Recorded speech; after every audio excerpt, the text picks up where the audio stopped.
If you want to understand the fundamental nature of reality, you can't just read a book about it. Right. Definitely not. The wild truth is that right now, your brain might actually lack the structural capacity to even comprehend it. Welcome to this deep dive.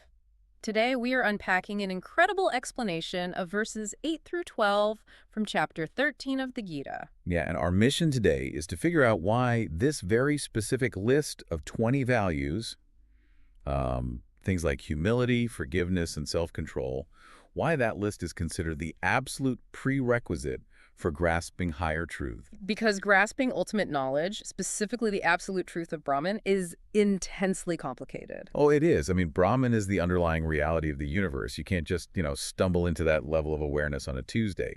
Lord Krishna prescribes these 20 specific values as a necessary bridge for those of us struggling to comprehend the absolute truth. Right. We're basically, we're shaping the container of the mind so it can actually hold that immense truth without shattering. That totally makes me think of the analogy about the university student. You can't just hand a freshman a PhD thesis and expect them to defend it. No, of course not. It's too far out of reach. But they can achieve a master's degree first by passing the prescribed exams. Practicing these 20 values acts exactly like that master's degree. Yeah. It systematically prepares your mind's architecture for the ultimate realization. And the explanation offers a very clear-cut, almost architectural metric for what makes a value good or bad in this framework. It has nothing to do with arbitrary rulemaking. Wait, really? How so? Well, a good value, like forgiveness, eliminates internal friction and actually benefits others. A bad value, like a short temper, actively damages your mental container and harms your target. Okay, sure, but just knowing anger is destructive doesn't automatically stop it from bubbling up. Right. Knowing isn't doing. Exactly. I mean, if unleashing my temper essentially atrophies my mental container, how do I actually rewire my behavior? So there's a highly mechanical toolkit for this rewiring. It starts with intentionally associating with good people to learn by osmosis. Like rubbing off on you. Yeah, exactly. And keeping an open mind to criticism. But the core mechanism relies on setting achievable targets with a strict system of self-rewards and punishments.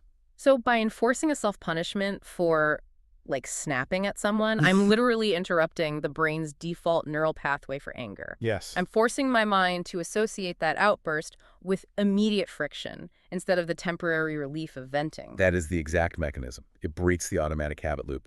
And then you reinforce the new pathway through value meditation. Value meditation, what does that look like? Well, it isn't just sitting quietly.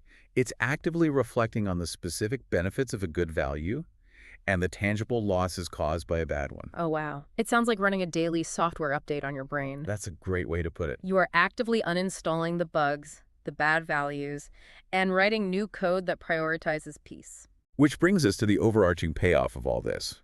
Just as a physical body requires proper nutrition and exercise to function, your mind requires this specific value workout to become structurally fit. Right, a fitness program for the mind. Exactly.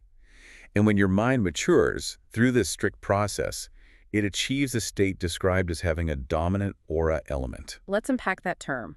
What exactly is this aura element doing to the mind? It is essentially a state of absolute mental clarity and tranquility.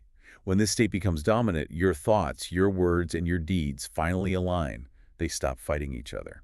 So if practicing forgiveness and self-control removes all that internal friction, my ego naturally shrinks.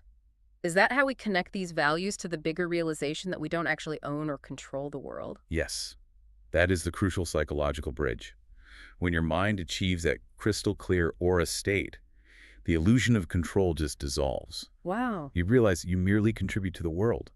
Because your mind is no longer clouded by selfish friction, you stop trying to use the divine or the spiritual to gain material benefits. Oh, I see. Instead, your daily material efforts themselves become the actual path to reach the divine. That's profound. So these verses in the Gita aren't just some simple moral checklist to make you a quote-unquote good person. Not at all. They outline a rigorous structural fitness program designed to make your mind actually capable of perceiving reality. Without that conditioning, the mind simply cannot hold the truth of Brahman. Which leaves us with a pretty heavy question for you, the listener. Mm-hmm. If your mind requires the specific daily value workout to perceive the absolute truth, well, what fundamental realities of your own life are you currently too out of shape to see?